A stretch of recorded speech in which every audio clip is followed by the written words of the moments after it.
sociétés disciplinaires sont les sociétés qui vont mettre en place des procédures d'encadrement, d'enfermement, de traçabilité du cheptel humain. Et c'est à cette époque où il va apparaître les premiers hôpitaux, les premiers asiles, les premières prisons, les premiers internats et les premiers lycées pour lutter contre le protestantisme. On va les isoler dans les lycées où là on a toujours la mainmise sur eux et on peut absolument les surveiller jour et nuit. C'est aussi l'apparition et l'intensification des lieux de travail que sont les usines. Au fond, ce qui se met en place dans les sociétés qui sont les sociétés disciplinaires, c'est un traitement beaucoup plus fin de la population. On peut se débarrasser de la politique. C'est des techniques de gouvernementalité qui sont centralisées par un État qui est toujours plus rationnel, administratif, pointilleux, rigoureux, qui va établir un rapport toujours plus précis, plus serré comme ça avec ces populations. Et c'est le même moment où il va y avoir des préoccupations hygiénistes à l'égard du corps social. Alors bien sûr, il va y avoir tout un vernis qui va être un vernis humaniste, moralisateur et ainsi de suite. Mais enfin derrière, on peut aussi se poser la question de savoir s'il n'y a pas une espèce de réflexion presque objective ou murmurée,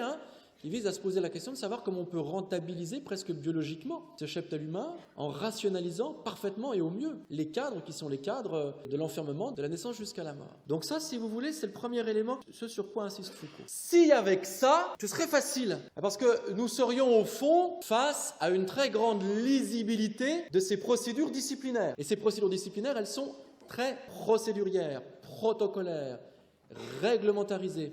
Et elle vise à faire un encadrement des populations et des sociétés à travers des grilles qui sont très simples, qui sont des grilles, on pourrait presque dire, balistiques. Donc on est de moins en moins dans du politique, au sens où il s'agirait de se poser la question du vivre en commun, à travers un horizon qui sera un horizon de la justice ou de la morale. Mais dans les sociétés disciplinaires, on est d'abord habité par cette obsession, qui est l'obsession de la canalisation, de l'encadrement, de la fixation, de la mise à demeure des populations, afin qu'au fond, il y ait un rapport de très grande transparence à leur égard. Et réciproquement, dans une société telle, pour nous autres, très facile d'identifier la source du pouvoir, très facile de l'identifier, et éventuellement, s'il le faut, de partir en guerre contre elle. Parce que justement, les cadres sont des cadres coercitifs, objectivés, matérialisés. Quand vous allez dans un lycée, vous avez des classes, des minutages d'heures de cours, et lorsqu'un élève va se déplacer pour aller à l'infirmerie, il va être accompagné par un autre élève, procédure au fond qui est une procédure de surveillance, avec le petit mot qui précise à quelle heure il sort, à quelle heure il rentre,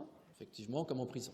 Et on pourrait dire qu'il y a quelque chose aussi de cet ordre-là qui va jouer lorsqu'il va y avoir les premières mesures d'accompagnement social, où effectivement on va faire en sorte que la personne va se déplacer de son lieu à un bureau, avec un lieu de rendez-vous précis, avec une heure précise, et ainsi de suite, avec des procédures qui sont des procédures de vérification, d'évaluation.